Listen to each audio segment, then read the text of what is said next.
At the end of the Third Age of Middle-earth, the fate of all kingdoms, all nations, and all peoples was decided. And that fate was decided by the most unlikely sort of creatures imaginable. 4 hobbits from the Shire. A peaceful agrarian land the hobbits typically kept to themselves. They focused on the simple joys in life and found the idea of going out on adventures particularly bothersome and uncomfortable. And to the kingdoms of men, halflings had become the stuff of fairy tales. Stories that parents would tell their children before falling asleep. Yet despite this, the most pivotal events of the Third Age were ultimately decided by the actions of these 4 hobbits. And today's video is all about them. This is the story of the hobbits who stopped the evil shadow of Sauron from covering the whole of the earth, and what became of them after the destruction of the One Ring. Today we will be looking at the lives of Meriadoc Brandybuck, Peregrin Took, Samwise Gamgee, and Frodo Baggins following the events of The Lord of the Rings. And while we do, because I thought it'd be a fun gimmick for this video, I will be building the official Lego Lord of the Rings set for the Shire, depicting the celebration of Bilbo Baggins' birthday, and of course, Bag End itself, the home of the Bagginses. I absolutely love these stories of Middle-earth that J.R.R. Tolkien wrote in The Lord of the Rings, The Hobbit, The Silmarillion, and so I want to do more one-off style videos like this where I do a deep dive into characters, into places, into events in this greater story. All this in addition to the series that I'm currently doing on The Silmarillion by J.R.R. Tolkien. Now, they won't all be accompanied by a Lego set because that is way over budget, and I'm not sponsored or anything. I just love Lego, and this set of the Shire is just incredible. The Shire is one of my favorite locations, both in the book and in the movies by Peter Jackson. But if you have any characters, locations, events, or otherwise in the Tolkien Legendarium that you want me to do a video on, or maybe you have some pressing question about The Lord of the Rings as a whole, then please let me know in the comments below, because I would love to do more videos like this one that I'm about to do. But for today, come with me as we do a deep dive into the ultimate fate of the 4 hobbits and what became of them after the events of The Lord of the Rings. Thank you so much for watching, and let's get into it. To understand what became of the hobbits, we first need to make a distinction between the ending in the books versus the movies. Specifically, a key pivotal event in the books that was ultimately cut from Peter Jackson's telling of the story, and that is the Scouring of the Shire. See, in the books, Saruman and Grima Wormtongue do not die at Orthanc, the Tower of Isengard. They were eventually able to escape through the cunning of the voice of Saruman. This is talked about in the book The Two Towers extensively, but Saruman's voice carries with it an enchantment. One that makes every word of his seem wise, and you foolish by comparison for not listening to reasonable counsel. It was the last device that Saruman had left in his arsenal, and he used it to finally jailbreak him and Grima from the prison of the Ents. And so Saruman and Grima wandered westward as vagabonds. And eventually they came upon the Shire, and long story short, Saruman is very easily able to dominate and take over the Shire full of these hobbits who are peace-loving, non-resistant people. They have no desire for adventure or excitement, and so they simply bow their heads and accept it. And there are even some hobbits among them who thirsted for power themselves and eagerly joined Saruman in this conquest. This is the TLDR version of the Scouring of the Shire. As a matter of fact, the Scouring of the Shire does deserve its own video, and so I'll absolutely do that later down the road, but that's kind of what you need to know right now. The darkness of Sauron was prevented from spreading across the land, and yet the innocence of the Shire was lost anyways. Saruman terraforms this agricultural paradise into an industrial feudal society, where the leader of the Shire is just a puppet for him to manipulate, and much of the land and agriculture and business of the Shire has been accumulated by him. And the 4 hobbits, after the destruction of the One Ring, the celebration in Gondor, and all that ensued afterwards, returned to this Shire, and they are having absolutely none of it. Frodo, for his part, does not choose to take up arms to save the Shire, and for very good reason. The quest to destroy the ring permanently changed him, and we are going to see further examples of this later on. And he no longer feels any desire to take up arms, even if it is in defense of his home. He even goes as far as to forgive Saruman and Grima for what they have done. "No, Sam," said Frodo. "Do not kill him even now, for he has not hurt me. And in any case, I do not wish him to be slain in this evil mood. He was great once, of a noble kind that we should not dare to raise our hands against. He is fallen, and his cure is beyond us, but I would still spare him, in the hope that he may find it." And then later on in the page he addresses Grima. "Wormtongue," called Frodo, "you need not follow him. I know of no evil you have done to me. You can have rest and food here for a while, until you are stronger and can go your own ways." It's a very noble moment in the books, and it kind of demonstrates Frodo's full character arc, as well as what Tolkien exemplifies as heroic virtues. But this video isn't really about that topic, or about the Scouring of the Shire for the matter. If you want me to do videos on these in the future, absolutely let me know in the comments below. But the three remaining hobbits have no such qualms. Samwise, being the loyal hobbit that he is, first thinks of his loved ones. His father, the old gaffer, and Rosie Cotton, the lovely daughter of Farmer Cotton. And Pippin, being an official knight of Gondor, having been knighted by Aragorn following the War of the Ring, he pulls rank at the first sight of confrontation. He cast back his cloak, flashed out his sword, and the silver and sable of Gondor gleamed on him as he rode forward.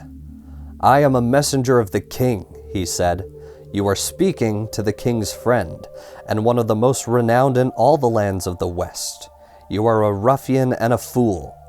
Down on your knees in the road and ask pardon, or I will set this troll's bane in you."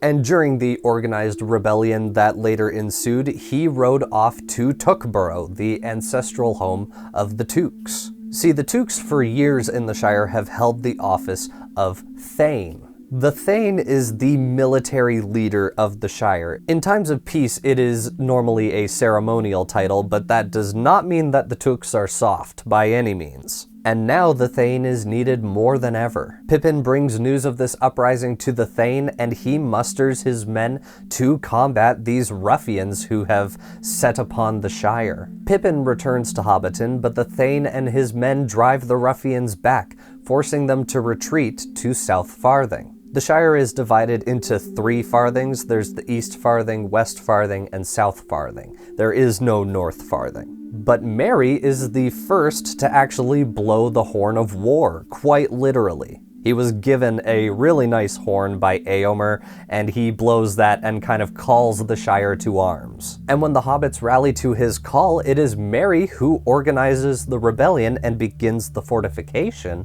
of Hobbiton. And Merry and Pippin would go on to become local heroes in what would become known as the Battle of Bywater, which decided the fate of the Shire. Several hobbits fell, and the rest were wavering, when Merry and Pippin, who were on the east side, came across and charged the ruffians. Merry himself slew the leader, a great squint-eyed brute, like a huge orc. Then he drew his forces off, encircling the last remnant of the men in a wide ring of archers.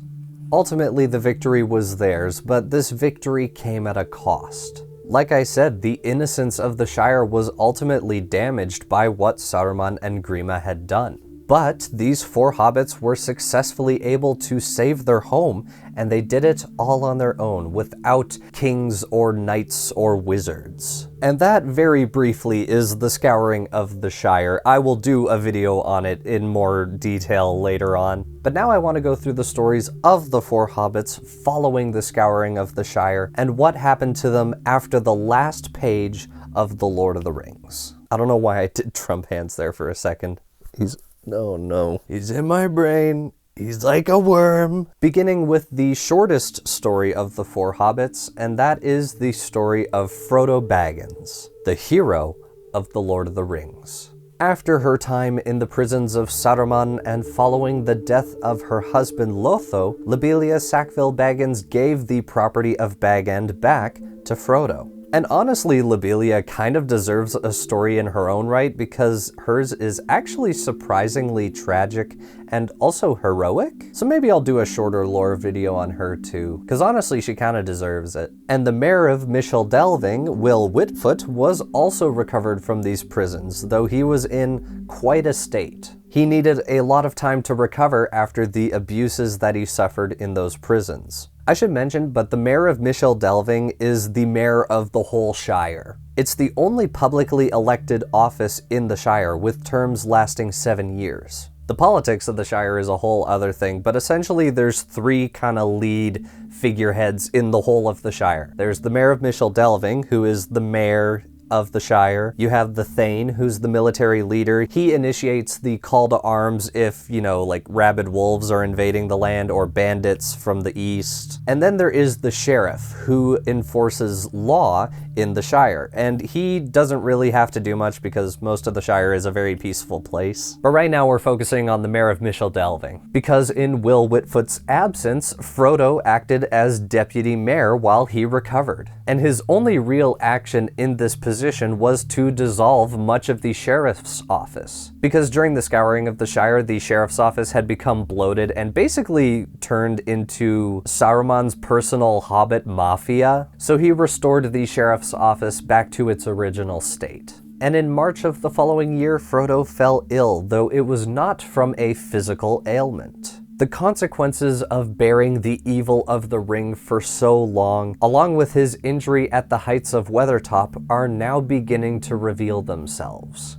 At this time, Frodo and Sam are living with Farmer Cotton, and Sam is off doing some work that we're gonna get to later. So he was not at home in early March and did not know that Frodo had been ill. On the 13th of that month, Farmer Cotton found Frodo lying on his bed.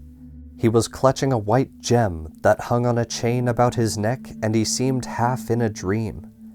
"It is gone forever," he said, "and now all is dark and empty." There's a lot to be said about Frodo being a vehicle for Tolkien, a World War I veteran in himself, to explore the topic of what people of the day referred to as shell shock, but what we now recognize as post-traumatic stress disorder. And there's some great videos on that particular subject here on YouTube. In particular, I'd recommend the video by creator Jess of the Shire. She, in my mind, is what a true video essayist on YouTube looks like, as opposed to my particular form of kind of edutainment. But the main point is that Frodo's psyche was permanently damaged by carrying this addictive, malevolent evil for as long as he did, and enduring as many physical trials as he did in order to destroy it. And some part of him is still trapped in this suffering, and as that quote seems to imply, there is still some dark part of him that craves and misses the ring. Both in this scene and when he was just walking about the Shire, he would always carry a piece of jewelry around his neck, which he would constantly be clutching. But this fit passes, and he returns once again to normal. But these fits would return every year on the date, like clockwork. For the most part, Frodo began living a quiet life in Bag End. Well, not really quiet, but we're gonna get into that later. But what I mean by that is he mostly stuck to home, poring over old notes and writing about his adventures. And while Merry and Pippin were lauded as heroes in the Shire for the part they played in the Battle of Bywater, Frodo never got that same recognition, despite his colossal role in saving Middle-earth as a whole. Frodo dropped quietly out of all the doings of the Shire, and Sam was pained to notice how little honor he had in his own country. Few people knew or wanted to know about his deeds and adventures. Their admiration and respect were given mostly to Mr. Meriadoc and Mr. Peregrin, and, if Sam had known it, to himself. And in the fall of that same year, Sam found Frodo having yet another fit. One evening, Sam came into the study and found his master looking very strange. He was very pale, and his eyes seemed to see things far away. "What's the matter, Mr. Frodo?" said Sam. "I am wounded," he answered. "Wounded. It will never really heal." But then he got up, and the turn seemed to pass, and he was quite himself the next day. It was not until afterwards that Sam recalled that the date was October the 6th. 2 years before on that day, it was dark in the dell under Weathertop.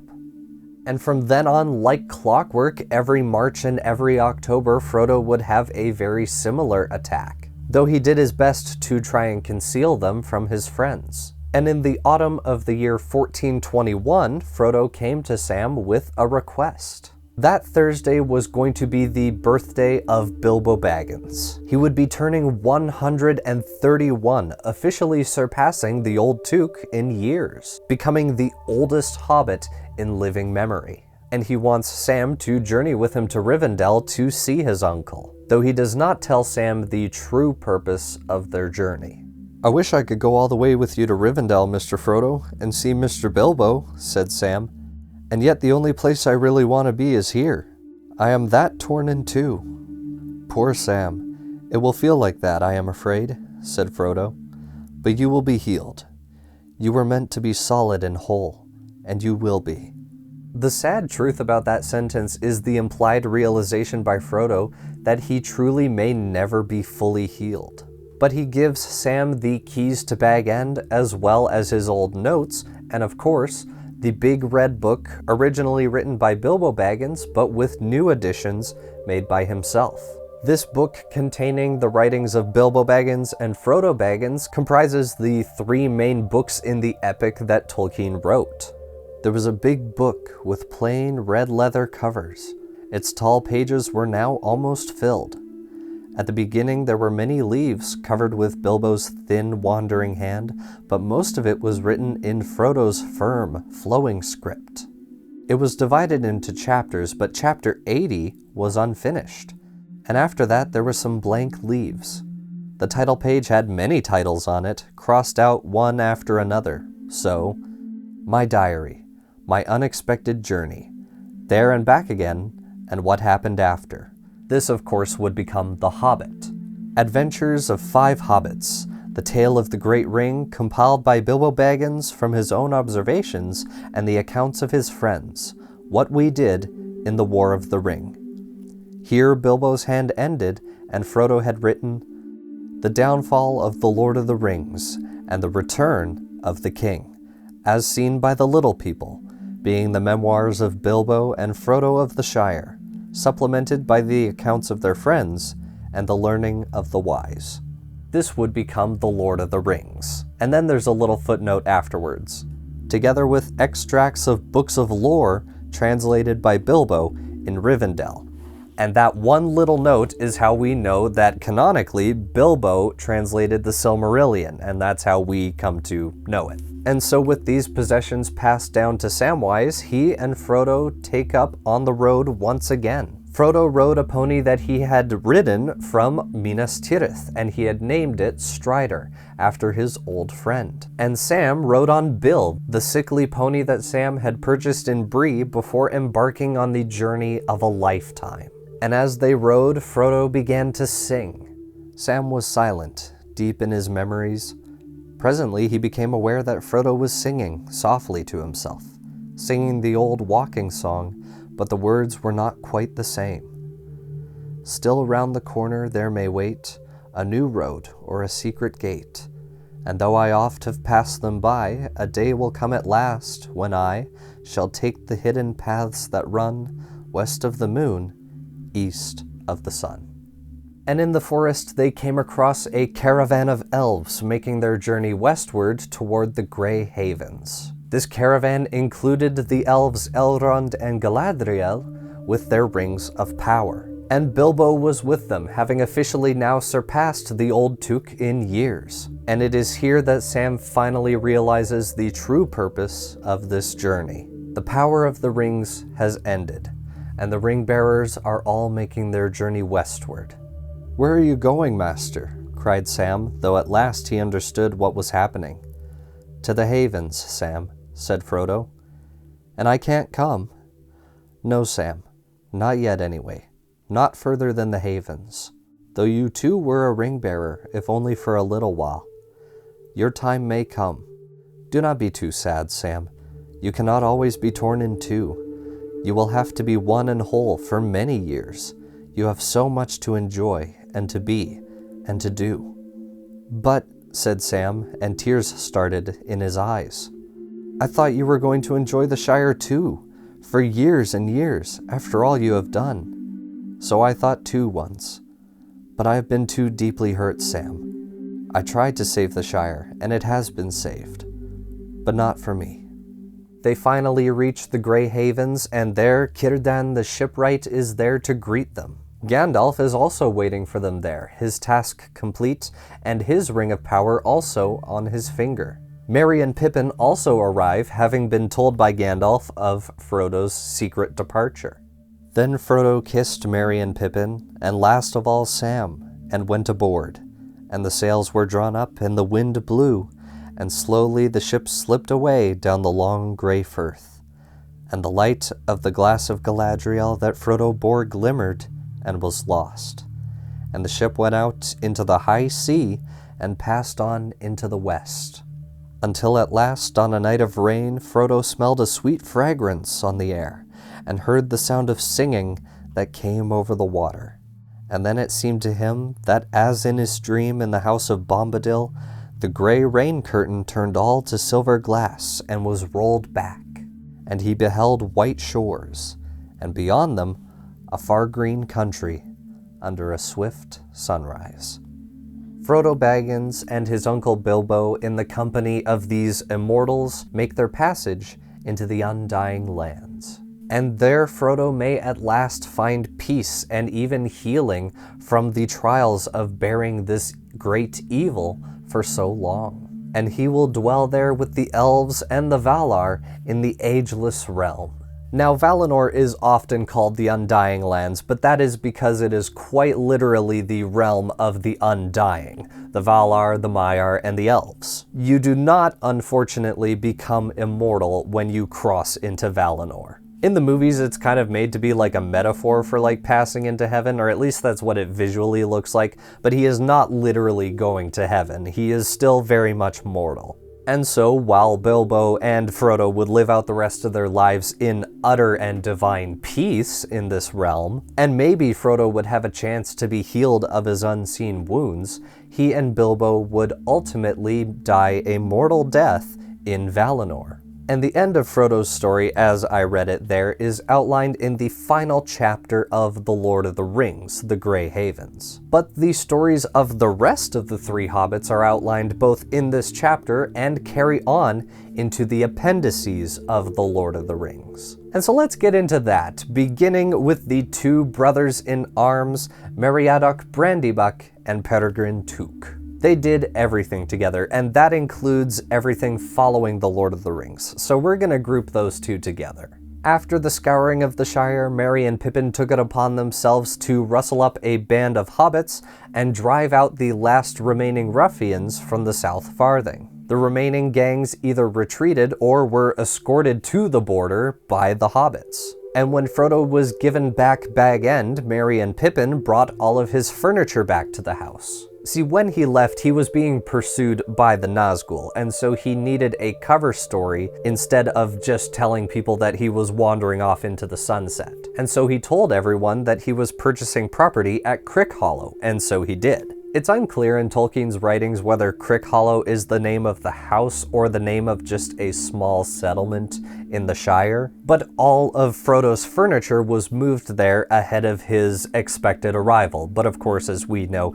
he just kept going east all the way to Mount Doom. And Crickhollow is located in Buckland, the ancestral home of the Brandybuck family. And for a time, after bringing Frodo's furniture back to him, Merry and Pippin lived together at Crickhollow. And like I said earlier, the two were revered as heroes, even more than Frodo and Sam. The two young travelers cut a great dash in the Shire with their songs and their tales and their finery, and their wonderful parties. Lordly, folk called them, meaning nothing but good, for it warmed all the hearts to see them go riding by with their mail shirts so bright, and their shields so splendid, laughing and singing songs of far away. And if they were now large and magnificent, they were unchanged otherwise, unless they were indeed more fair-spoken and more jovial, and full of merriment than ever before. Basically, they get the ending that Sam hoped that Frodo would get. And in the fall of the year 1421, Gandalf found Merry and Pippin and informed them of Frodo's secret departure. And so they were there at the Grey Havens to say a final goodbye to their friend, and I already read that. And after these tear-filled farewells, the three hobbits turned around and made their way back towards the Shire, but while Merry and Pippin split off and headed back to Crickhollow, Sam continued off alone to Hobbiton. And from there, the rest of the story of Merry and Pippin plays out in the appendices. In the year 1427, 6 years after Frodo's departure to the Undying Lands, Pippin was married to a hobbit named Diamond of Longcleave.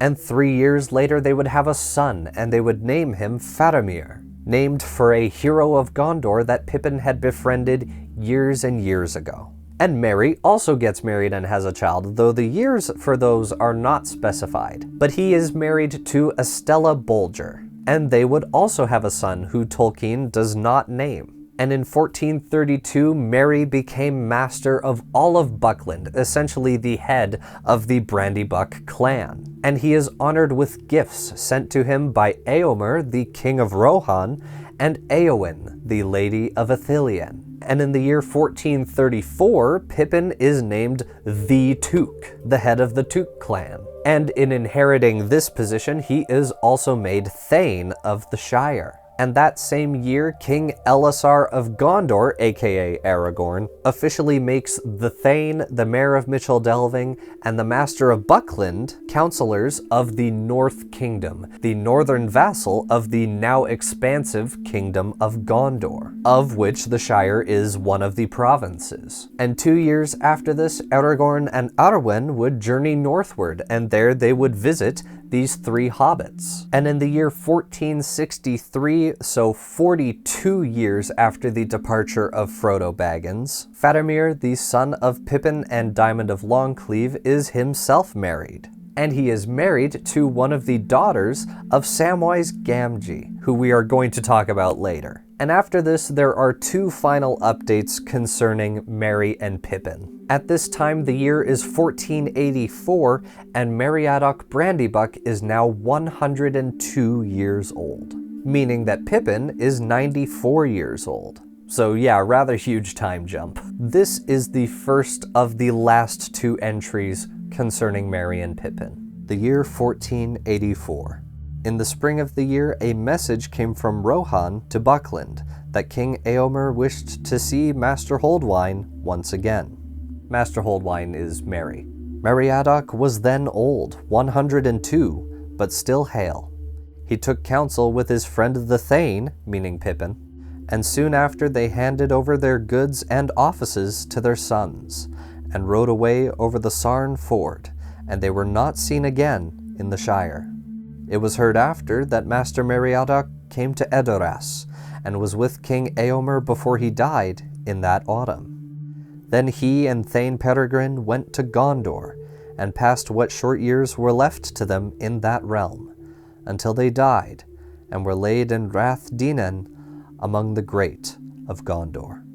Merry is summoned to Rohan by King Éomer, who wishes to see his old friend one last time before he dies. Merry and Pippin discuss the journey, and they ultimately surrender their estates and their offices to their heirs. And the 2 old friends set out from the Shire one last time. And I'm assuming their wives have passed at this point because they are not mentioned. They came to Edoras, and they were able to see Éomer before his passing, before making their way to the Kingdom of Gondor. There they were reunited with Aragorn and Arwen, and they spent their remaining years. And when they died, they were interred in Rath Dinan, the burial place of kings and stewards and heroes. But even though Merry and Pippin have passed away, there is still one final entry concerning them. The year 1541.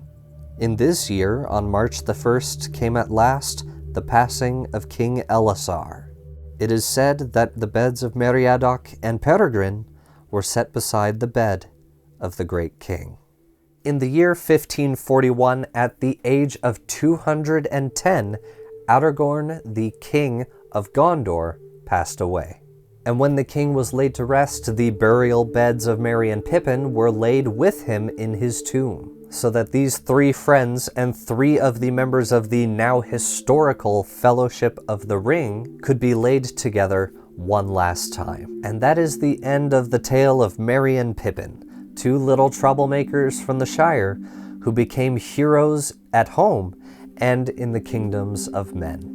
But now only one of the 4 hobbits remains. And while the others were certainly rewarded for their actions towards the end of the Third Age, the final hobbit I am going to talk about was arguably the most blessed of all the 4. Far more blessed than any hobbit in living memory. And that is, of course, the real hero of The Lord of the Rings, Samwise Gamgee. Firstly, after the Scouring of the Shire, many hobbits set about repairing the damage caused by Saruman and his minions. Of these projects, one of them was Bagshot Row, a group of houses in Hobbiton just down the road from Bag End, including the house of the old Gaffer, the father of Samwise. The neighborhood was rebuilt and was named New Row. Samwise was personally devastated by the mass deforestation of the Shire committed by Saruman and his men, especially the loss of the party tree, the ancient tree under which Bilbo had hosted extravagant parties since Sam was just a child. "They've cut it down," cried Sam. "They've cut down the party tree." He pointed to where the tree had stood under which Bilbo had made his farewell speech. It was lying lopped and dead in the field. As if this was the last straw, Sam burst into tears. And so Sam mourned the loss of these great trees. Even if they were all replanted, it would take several generations for them to grow to their original glory. And that is when Sam remembered a gift given to him by the Lady Galadriel all the way in Lothlorien. "For you, little gardener and lover of trees," she said to Sam, "I have only a small gift." She put into his hand a little box of plain gray wood, unadorned save for a single silver rune upon the lid. "Here is set G for Galadriel," she said, "but also it may stand for garden in your tongue. In this box there is earth from my orchard, and such blessing as Galadriel has still to bestow is upon it. It will not keep you on your road, nor defend you against any peril. But if you keep it, and see your home again at last, then perhaps it may reward you. Though you should find all barren and laid waste, there will be few gardens in Middle-earth that will bloom like your garden, if you sprinkle this earth there." She offered him a box containing enchanted soil from her own personal garden. A garden enchanted with the blessing of the Eldar. But that was not it. Then suddenly one day, for he had been too busy for weeks to give a thought to his adventures, he remembered the gift of Galadriel. He brought the box out and showed it to the other travelers, for so they were now called by everyone, and asked their advice. "I wondered when you would think of it," said Frodo. "Open it." Inside it was filled with a gray dust, soft and fine, in the middle of which was a seed, like a small nut with a silver shale. The gift had been intended to bless his own garden, Sam being a lover of cultivation and gardening. But after the devastation that the Shire had faced, Sam could not bear to keep this gift to himself. And so he began planting saplings in places where great trees had once stood. And at their roots he would add a grain of that enchanted soil given to him by Galadriel. And Sam went all over the Shire doing this exact same thing, though of course he did pay special attention to Hobbiton and Bywater because ultimately he loved those places above all others. And with the remaining soil, Sam traveled to 3 Farthing Stone, the stone that marks the center of the Shire and the border of all 3 Farthings. And there he cast the rest of the enchanted soil into the air to fall where it may. And that silver nut contained within the box he planted where once the party tree had stood. And all winter Sam awaited eagerly to see if his labors would bear fruit. And that spring his prayers were answered. Spring surpassed his wildest hopes. His trees began to sprout and grow, as if time was in a hurry and wished to make 1 year do for 20. In the party field, a beautiful young sapling leapt up. It had silver bark and long leaves and burst into golden flowers in April. It was indeed a Malorn, and it was the wonder of the neighborhood. In after years, as it grew in grace and beauty, it was known far and wide, and people would come long journeys to see it, the only Malorn west of the mountains and east of the sea, and one of the finest in the world. Altogether, 1420 in the Shire was a marvelous year. Not only was there wonderful sunshine and delicious rain in due times and perfect measure, but there seemed something more, an air of richness and growth, and a gleam of a beauty beyond that of mortal summers that flicker and pass upon this middle earth. All the children born or begotten in that year, and there were many, were fair to see and strong, and most of them had a rich golden hair that had before been rare among hobbits. The fruit was so plentiful that young hobbits very nearly bathed in strawberries and cream, and later they sat on the lawns under the plum trees and ate until they had made piles of stones like small pyramids or the heaped skulls of a conqueror, and then they moved on. And no one was ill, and everyone was pleased, except those who had to mow the grass. In the South Farthing, the vines were laden, and the yield of leaf was astonishing, and everywhere there was so much corn that at harvest every barn was stuffed. The North Farthing barley was so fine that the beer of 1420 malt was long remembered and became a byword. Indeed, a generation later, one might hear an old gaffer in an inn after a good pint of well-earned ale put down his mug with a sigh. Ah, that was a proper 1420, that was. And when Sam was not working to restore the trees of the Shire, he was helping to restore Bag End as well. And in the spring of 1420, which as I just read became to be known as one of the greatest springs in living memory, a time of great prosperity and abundance for the hobbits, Sam got married to his beloved Rosie Cotton. And together they moved into Bag End with Frodo. And the final chapter of The Lord of the Rings describes this as a particularly happy time for Sam. Despite his own contentment, Sam could see that Frodo was not well. He had largely retreated from public eye, spending more and more time in his study. And in his mind, none of the people of the Shire showed him the level of respect that he thought they should. But of course no one in the Shire knew of Frodo's journey and the destruction of the One Ring. But Sam did his best to help his dear friend through his episodes, which like clockwork always occurred on the anniversary of his injury at Weathertop, and on the anniversary of his poisoning by the abominable spider Shelob. And in the March of 1421, Sam and Rosie had a daughter. And Sam had a conversation with Frodo regarding what to name their daughter. Initially, he had planned on naming the child Frodo after his friend, but obviously they had had a daughter. Frodo had suggested following the Hobbit tradition and giving her a flower name. Sam liked the idea, yet there wasn't a flower whose name was beautiful enough for his daughter. And so Frodo suggested a name not known to the hobbits. And so Sam and Rosie named their first child Eleanor, named after the golden flowers that could be found in Lothlorien. And when little Eleanor was 6 months old, Frodo gave Sam the keys to Bag End, as well as the Red Book. "Why, you have nearly finished it, Mr. Frodo," Sam exclaimed. "Well, you have kept at it, I must say." "I have quite finished, Sam," said Frodo. "The last pages are for you." And days later, the two would of course embark on their journey to the Grey Havens, which I already talked about in the departure of Frodo Baggins. And so I'm going to jump to the moment immediately after Frodo's departure, the final passage in The Lord of the Rings. "But to Sam the evening deepened to darkness as he stood at the haven. And he looked at the grey sea and saw only a shadow on the waters that was soon lost in the west.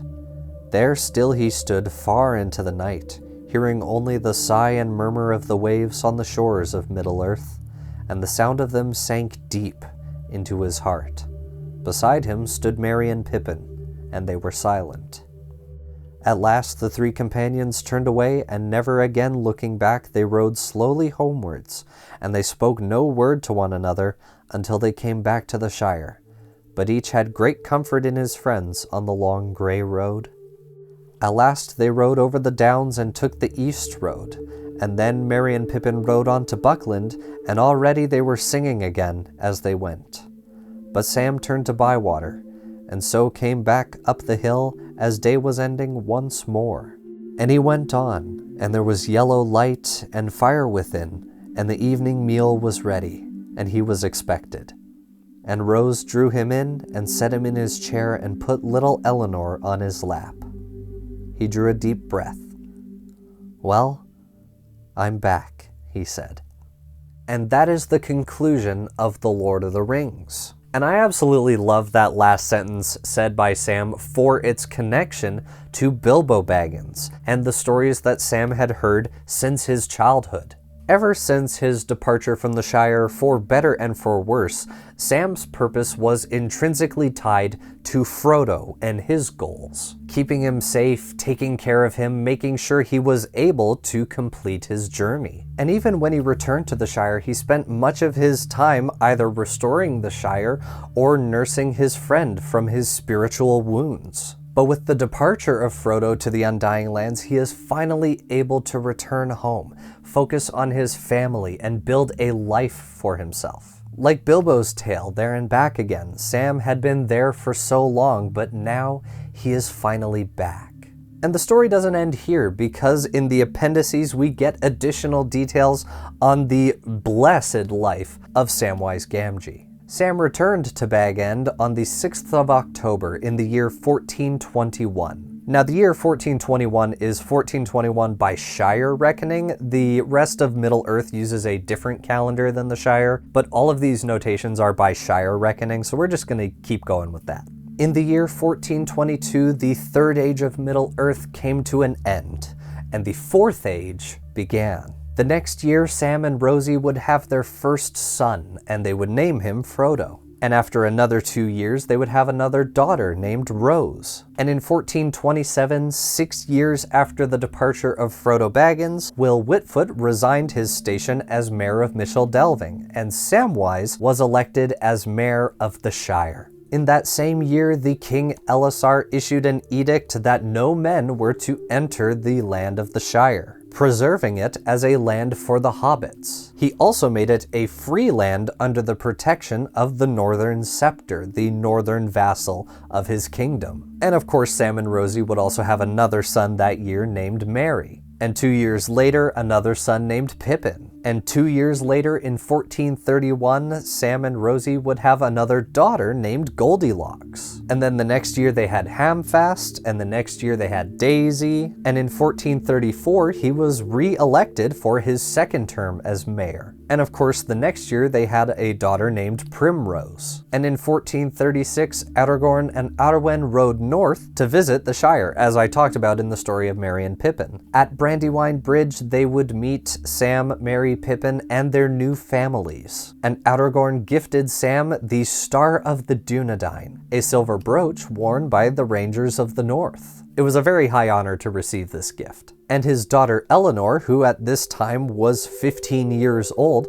was made a maid of honor to the Queen Arwen. And that same year, Sam and Rosie would have another son named Bilbo. And in 1438, they had Ruby. In 1440, they had Robin. And in 1441, Sam was elected for his third term as mayor. He was well beloved by everyone in the Shire for his efforts in restoring the Shire to what it was prior to its scouring. And he was largely responsible for the season of plenty and abundance that came afterwards. And the next year, Sam and his family ride to Gondor, and they spend a year there visiting. Farmer Cotton, who is also known as Tolman Cotton, acts as deputy mayor in his stead. And while in Gondor, Sam and Rosie would have their final child, and they would name him Tolman, after Sam's father-in-law. All told, Sam and Rosie had 13 children, the most of any hobbits in living memory. That's 6 sons and 7 daughters. Again, get it out of the way. And in 1448, Sam was re-elected for a 4th term as mayor. 3 years into that term, his oldest daughter Eleanor was married to a hobbit named Fastrid of Greenholm.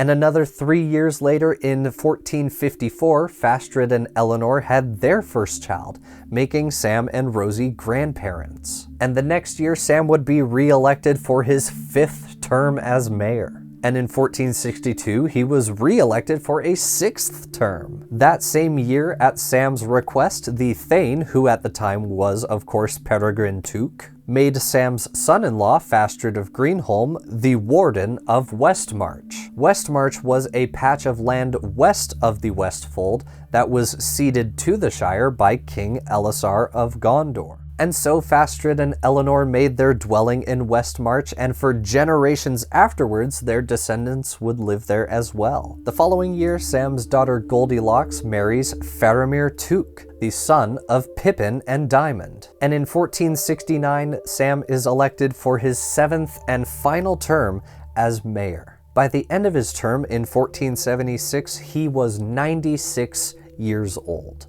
And nothing is said of Sam's retirement, but I like to imagine that he spent his days with his wife Rosie, as well as tending the gardens of Bag End. The gardens that he and his father had once tended for Bilbo Baggins, and later on Frodo Baggins, but were now his. And the silver nut that he had planted decades ago had grown into the greatest Malorn tree west of Lothlorien and east of the sea. A tree the likes of which the Shire had never seen before and would never see again. And this bliss in retirement lasted an additional 6 years. And in 1482, on Mid-Year's Day, Rosie Cotton, the wife of Samwise Gamgee, passed away.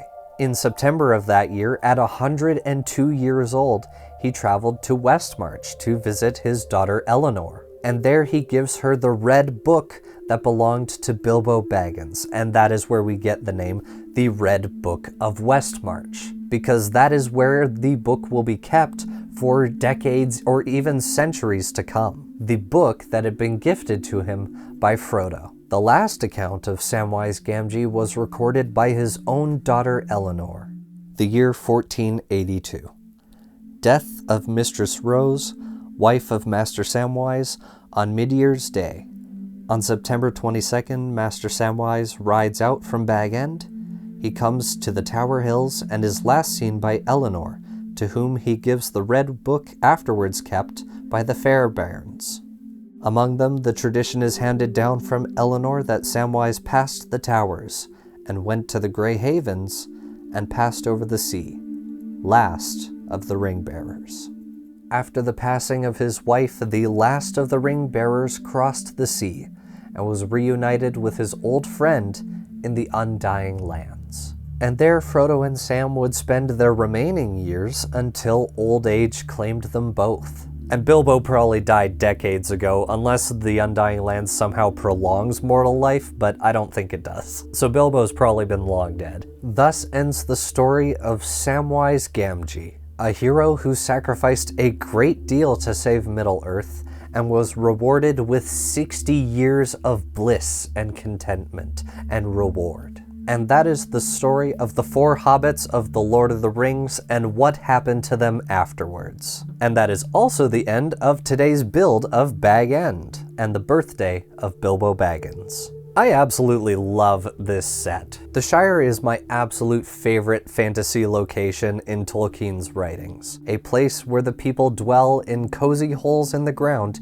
and live in peace and contentment with their lives. It's a level of simplicity and whimsy that I really wish was possible in today's day and age. In the absence of that, I'll just hope that one day I have the money to journey to New Zealand and see the Hobbiton location myself. But this set really evokes the naturalistic lifestyle of the hobbits as well as the antiquated coziness of their homes. Not to mention this set was nowhere near as bank-breaking as sets like Barad-dûr or Minas Tirith. It's still pretty expensive because quite frankly all Lego is really expensive right now, but I'm an Insiders member so I was able to use some of my points towards the purchase and it made it a lot more worth it. There's so much detail in this set, so many little things, many homages to Peter Jackson's films that I absolutely love. I just thought I'd try this new thing where I do a deep dive into some aspect of lore from Tolkien's writings and build a set alongside that as kind of just a fun little gimmick, and I really had fun with it. And I hope that you enjoyed watching as well. Now, future lore videos may not include Lego sets because, frankly, I don't have the wallet for that. But if you have any topics you want me to explore, any characters, places, creatures, events, let me know in the comments below. I would love to do more standalone videos like this. The ending of The Lord of the Rings, both the books and the films, is just so satisfying, although in wholly separate ways. And knowing what happened to the 4 hobbits after the fact just gives another level of, like, satisfaction with the narrative.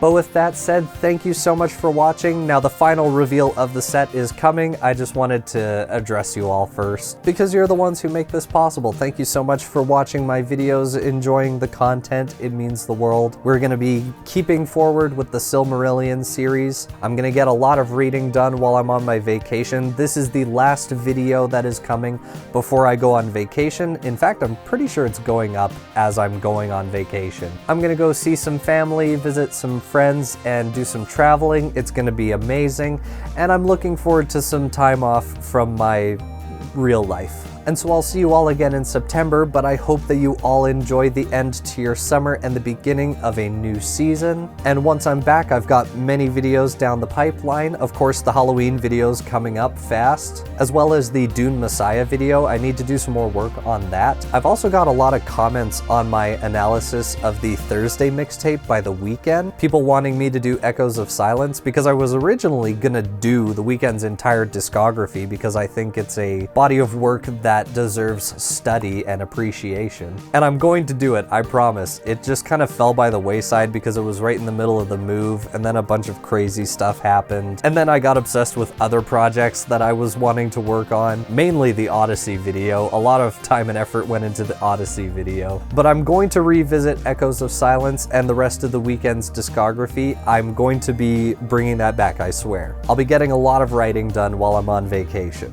But a huge thank you to you all for enjoying the videos and showing them love. It means the world. And speaking of love, thank you so much to the patrons, Sean, Happy the Knife, and the top tier patrons, RD and Snowy. Thank you for continuing to support me and my content, support my dream of maybe doing this full-time one day. And if you also want to support that dream, as well as get early ad-free access to all of these videos and other benefits that are outlined on the page, then absolutely check out the Patreon. The specific rewards for the specific tiers are outlined on the Patreon, but all paying members get credit in the videos like this. Now I'm gonna cut because, frankly, this camera's cut a few times during this shoot, and I want to get this wrapped up before it goes out again. And I will see you all again in September. And before we go, let's take one final look at the Shire.